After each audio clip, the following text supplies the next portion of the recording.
BCC news కి స్వాగతం. నేటి ముఖ్యాంశాలు.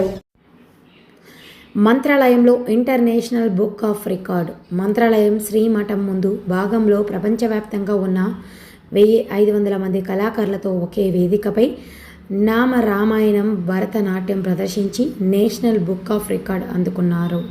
ఈ కార్యక్రమాన్ని national classical dance academy Bengaluru ఆధ్వర్యంలో నిర్వహించారు. ఈ కార్యక్రమానికి న్యాయ నిర్ణేతగా అంతర్జాతీయ బుక్ ఆఫ్ రికార్డ్ సంస్థ తరపున సుందరం సింగ్ వచ్చారు. శ్రీమఠం పీఠాధిపతులు పలామంత్ర అక్షతలు ఇచ్చి ఆశీర్వదించారు.